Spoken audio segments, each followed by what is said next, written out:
Welcome to the December to Remember event featuring tons of interviews with first-time home buyers who just successfully closed on their first home. Make sure to check out all the episodes in this series and check the show notes for specifically referenced episodes so you can start learning how to buy your first home. Enjoy this interview. Welcome to the December Remember special edition of the How to Buy a Home podcast. As you prepare for 2026, I wanted to be sure that you were remembering one thing this December. You can do this.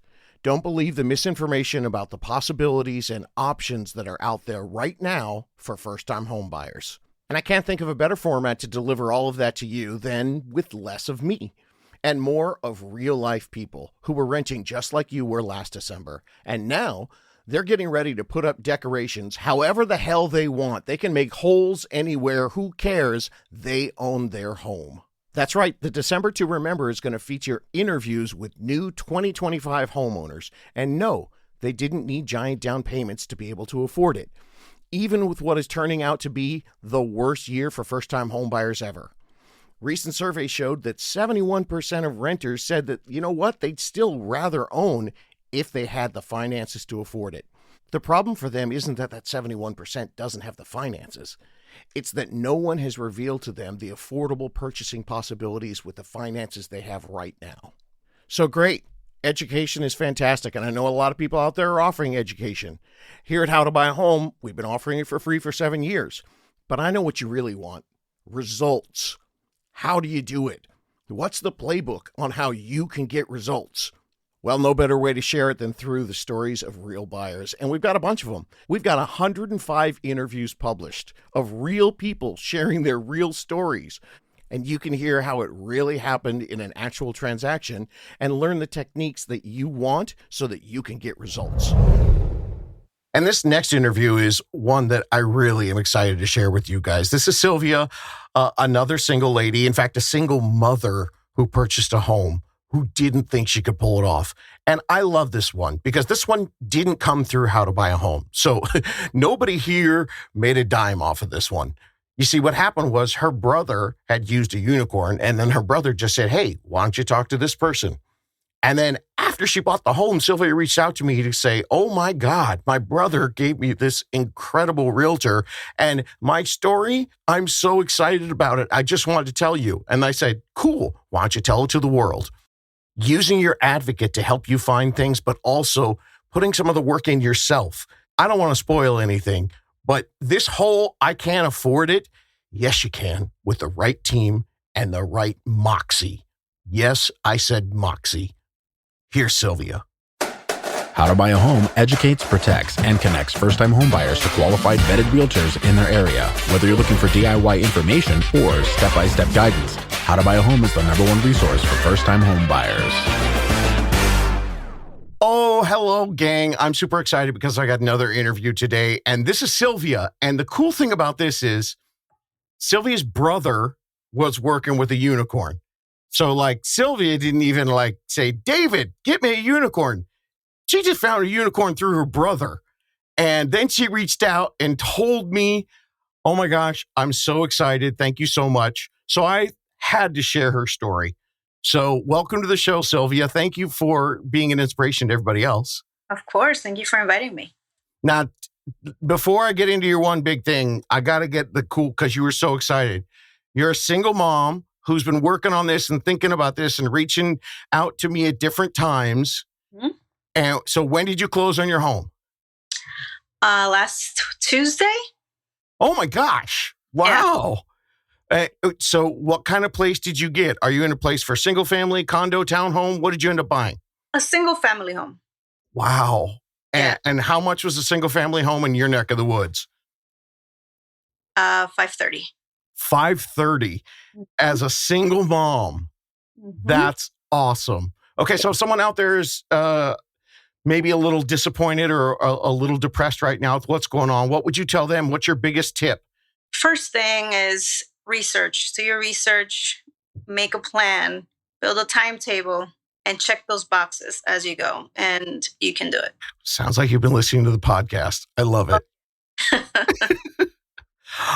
So you've been wanting to buy a house for you and your son for a few years now. And originally when you reached out, you had mentioned, you know what, you've got some debt to take care of. What were some of the things you did along the way to eliminate your debt? Did you create a budget? Did you snowball? How'd you do it? I created a budget. I looked at all my debt, all the different creditors. Then I created a plan, snowball, and I just kept working hard and just kept paying the smallest one first, and then just took it from there. And my brother actually is really good at that too. So he gave me some advice, and I took it and I just kept at it. Did you start on the debt first and then kind of wrap that up before you got into the savings, or did you try to do both at the same time? I kind of did both at the same time, to be honest. Yeah. I think that's a big part of the game that a lot of people understand. It's that balancing act of being able to pull that off. Definitely. So you were doing this, you were researching, you made your lists, figured out what you wanted. And then what got really interesting for me was you said that, between your brother and the unicorn, but it sounds like you did a lot of work on your own. And that's why research is your big deal. Tell us the stuff you found. This has been going on in my head for years now. And, I was just looking for something to help me learn more about the home buying process. And I Googled certain things and your podcast came up. And I was like, there's a podcast for buying a home. I was like, I went on it and I couldn't stop listening. I would listen to it while I was driving. And I was the one that actually told my brother about it. I was like, John, there's a podcast for, buying. He's like, really? And I got him into it. And, I just did research. I started attending years ago. I took a class for home ownership and I learned about the different grants and step by step of what you can do to achieve that goal. And, I just, kept working and kept doing my due diligence and then, work promotions and all that. And, built a little list of things that I needed to do to achieve that. And I gave myself some time and, slowly but surely, was able to achieve that. I think that's the important part is sometimes people wait for the promotion before they start their planning when it should be exactly the opposite. You should start the planning and then when the promotion happens, then you have extra. You're approved for more. You can do more savings. And you already know what to do. You don't have to spend the time researching, I'm making more money. What do I do now? Yeah. And something interesting happened. I was like, you know what? Maybe I should just start looking. Let me, reach out to you and see, And then my brother told me about the unicorn. And I was like, there's nothing wrong with just looking, right? That looking turned out to be serious. I saw a house, then I saw 2 and 3. And I was like, oh my God, I'm really doing this. I wasn't planning on it doing this so early on, but it happened and I saw a house that I fell in love with and I was like, this is it. And it would just happen just like that. So now I know there's more to the story than it just like that, but I appreciate what you're saying. And I love the fact that your unicorn is all the way across the country. Debbie is my girl in New Jersey. And it's really funny because we're recording this and I was just with Debbie like 3 days ago in San Diego at a big realtor convention. And we toasted you several times. Oh my God. love Debbie. So you also brought some information to the table here. Tell us about your research into first-time homebuyer grants. So I learned about first-time homebuyer grants years ago. Yeah. That time I had no business taking the class or anything. I do things like that sometimes. Like, what's the worst that can happen? And I actually learned a lot about it. And I just kept that in the back of my mind. And then when it was time to do it, I just looked at different grants available. And I was like, wow, like before it was different. They didn't have so many different options. And the good thing about this is that you can stack up the different grants. You just don't get one. You can, apply for different ones. And if you fall within the guidelines, you can get them. But I didn't have enough time. So I just, there was one, it was the, I'm trying to remember the name of it. Can't remember the name of the grant now. There's so many different names and there's And they're in every state and every city and every county. So God knows I don't know the name of the ones in Jersey. Yeah, I can't remember the one I used, but it's an easy process. They verify all your income, verify a few things, and if you qualify, that just like that, you get it. So a lot of my friends now, they're like, "Darn it, why didn't you tell me?" I was like, "I didn't know." Yeah, my sister's like, "Hey, I didn't get that grant as a first time." I was like, you just gotta do your research, Got to put the work in. Got to figure it out. So $530,000 home. Now, do I have the numbers right? Debbie and I were talking. It was like 17 grand, and that's all you brought into the table because you had grants for $22,000. Yeah. That's unbelievable. I've been talking to so many people that think they need 20% down. So that's, they're looking at your house and they're thinking, I need over $100,000. You bought this house with $17,000 for you and your son. And you closed before your brother. So you rubbing that in his face because he doesn't close for a couple of weeks. I'm hoping that he can close soon and we can both celebrate. I actually thought he was going to close before me, but, things just happened quickly and it just happened that way. But okay, well, that's a great segue, Silvia, because I want to get into Debbie and I were talking, unicorn to unicorn about your transaction. You are so chill right now, and that's because you're in the house. Yeah. But the transaction had some serious stuff going on, didn't it? It did. Yeah, there was a few bumps on the road. So you started with a multiple offer situation. Yes. And did you talk to your realtor, to Debbie, about things that you could do on the contract to make it look better since you knew there were going to be other people coming in? No, I actually didn't know much on that aspect. I learned a lot from Debbie and I trusted her. I was like, Debbie, you do your thing and I'll do my part. So you tell me, what I need to do on my end. And, whatever they needed, right then and there, I got them the answers. I got them whatever they needed from my side. And but Debbie, she's great. She's very knowledgeable and she did her thing. Well, I'm sure she never bragged to you, but we had conversations post conference, and let's just say there was a bar nearby, and she spilled the beans a little bit. Really? She told me, and I love. There are things that happen that people don't realize, and maybe she told you about this, but she used your story. Talking to the listing agent. She told the listing agent about you being a single mom. She did. Researchers before, and apparently that had a soft spot with the listing agent. And she did tell me that. Yeah, it's one of the reasons why you got accepted. Yeah, I never try to use that single mom thing. Like I just, but all of the unicorns, the lender, everybody, it was a women's group. It was all women. And I was just like, that is just so odd. But I was just so excited to work with them. Everybody was so nice. And they were like, wow, like you're a single mom and you're doing this on your own. I'm like, yeah. And they were just so excited for me. And I was like, wow, and when I finally got the first home that I wanted, I didn't get it. And I was so sad.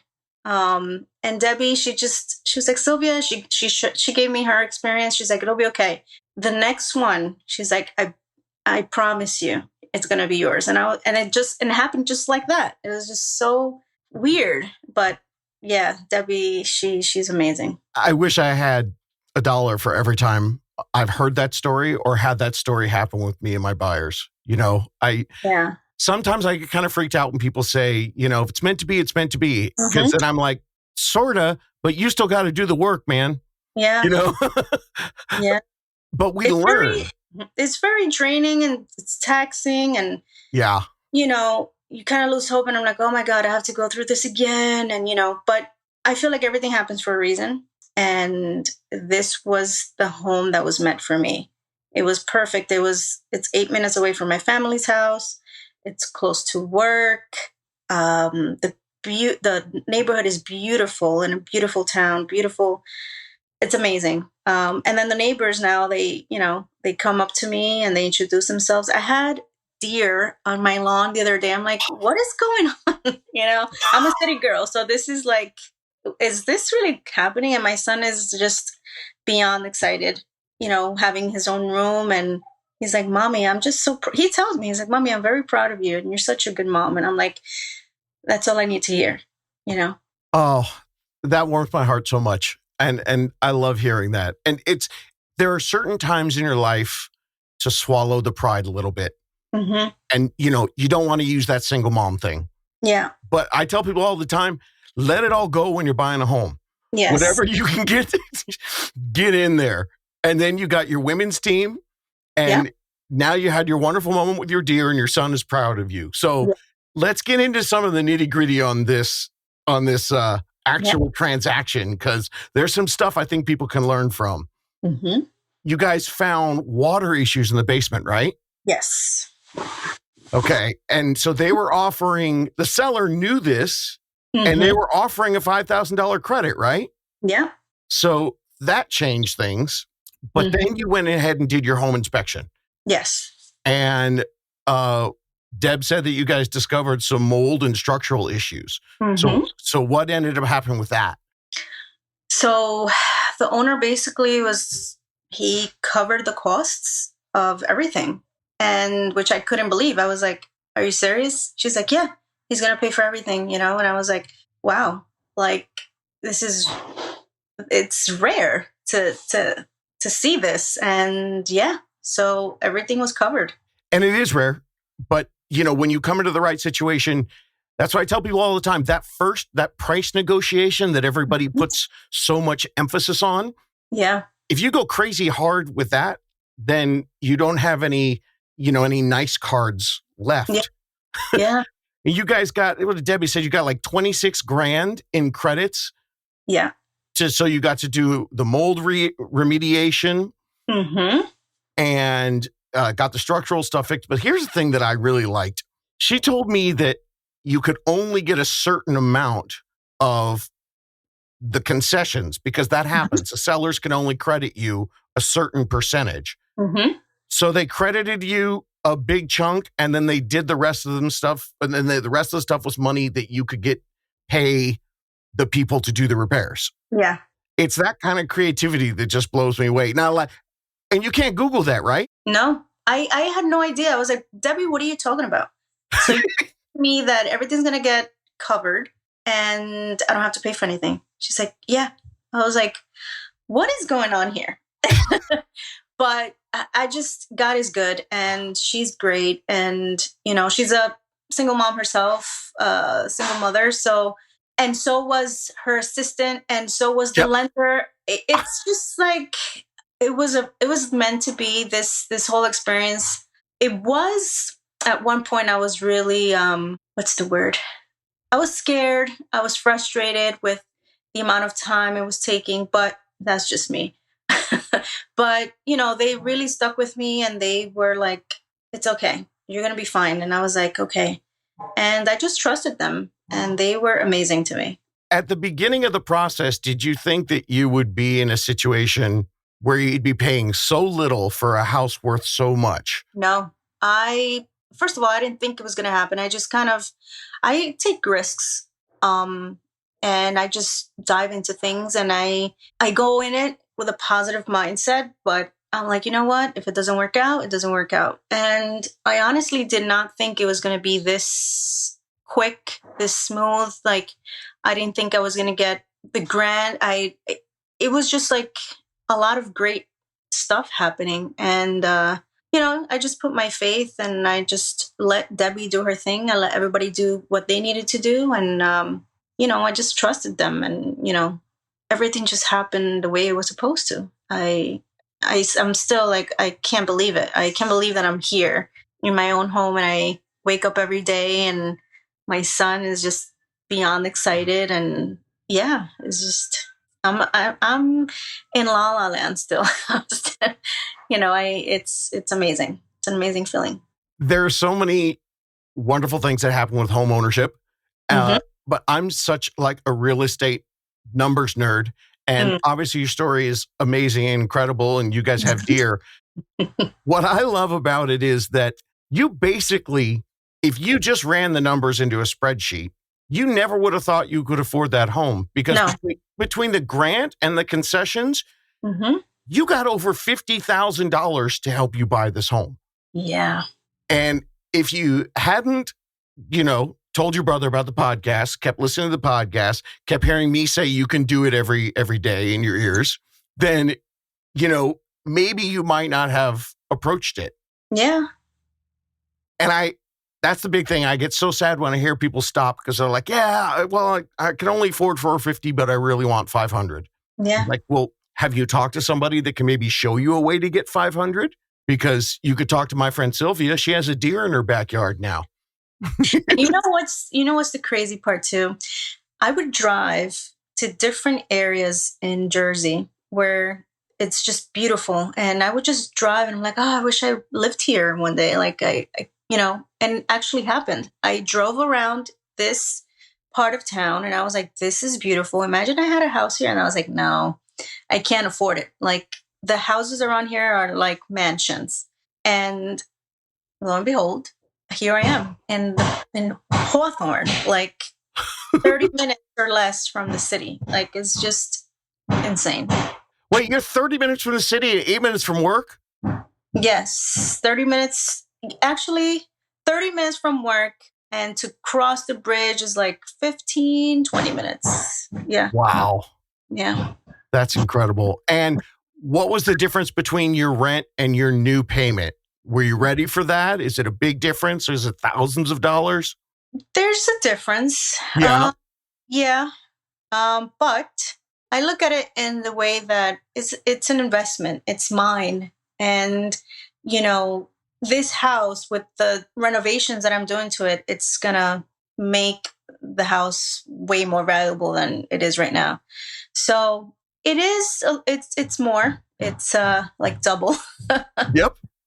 But I'm excited and I'm not even thinking about that. I'm just like, this is great, And, I'm a hard worker. I think everybody that knows me knows that, and I'll be okay. And just seeing my son like happy every day and, making me put LED lights on his ceiling and all that stuff, like it's worth it. Girl, I could have sent you Amazon links. I got a 19-year-old and a 15-year-old. I burn through those things. Oh my God. Now he wants the clouds on it. I'm like, yep, my son got one of those for college. God. The ability now to not only have this forced savings account, it's more right now, but in a few years, it's going to be equal to whatever rent you would be paying if you were still a renter. Yes.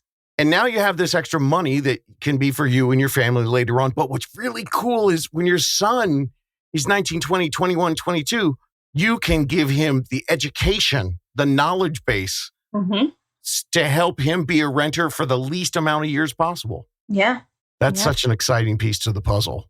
Yes. And I am just over the moon. So glad that everything fell together for you in place. And, as I do this podcast all the time, trying to help people, I feel like if I told your story, people will go, shut up, he's trying to sell me something. You're like the fifth one this year for somebody who basically got, 15, 20, for you, over $50,000 in credits and grants. Yeah. And now you're a homeowner, girl.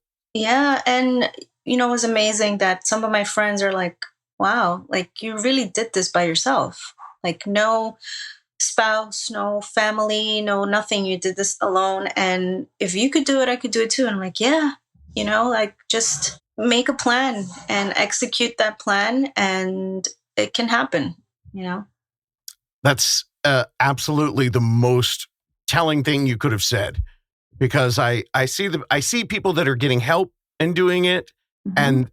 But fortunately, because of the podcast, I get to see more and more people like you. I've had a lot of single moms this year. It's awesome. It's so exciting. I've heard some of your episodes and oh yeah, inspiring. And, I never thought I'd be talking to you about my story. Like I never thought in a million years I would be a homeowner. And like now, like I would think, oh, maybe, a few years down the line, but I think you're doing an amazing thing and, your team, is just incredible. And the amount of knowledge that you're providing that, not many other people are doing, like, kudos to you and your team. And you guys are doing a great job. Thank you so much. I am doing my best because there are deserving people out there who need to know what to do. And for your particular situation, I want to make sure that you are giving yourself as much kudos as well. It's also a great teachable moment for my listeners. Mm-hmm. A lot of people in your position 3 years ago, 4 years ago, would have done a little research and gone, I'll wait for a promotion. I can't really do anything. You did the work. And because you did the work, as life happened, you put yourself more and more in a position so that this wonderful team could support you. Yeah. That's awesome. Well, I'm so happy for you and your home. And I really appreciate you sharing your story. And like I said, being an inspiration to so many other people. Yes. I love to hear people's stories. I think they inspire you for many different reasons. And, I like to serve that to people as well. Like, I'm not anything, special or anything grand, but if I can teach or inspire someone with something, I'm paying it forward. So thank you, and everybody who has, helped me as well. Well, you're preaching to the choir, girl, because for me, I have this group of unicorns that I refer to people, and that's how I keep the podcast going. Because if they decide to use a unicorn, then we get a little bit of the money. But for you, like, I didn't refer you directly to debt. Like, I didn't make a dime helping you all these years, but I'm just as happy because I'm paying it forward, and I'm so stoked for you. Well, tell your son that I'm really excited for him too. My little suburban kids, we freaked out when we saw some deer up in Yosemite. So I know how exciting that can be. But now they're in your yard, not just your yard, not your landlord's yard. Yeah. Your yard. My yard. That's awesome. Thanks for coming on the show, Silvia. Thank you, David. All right.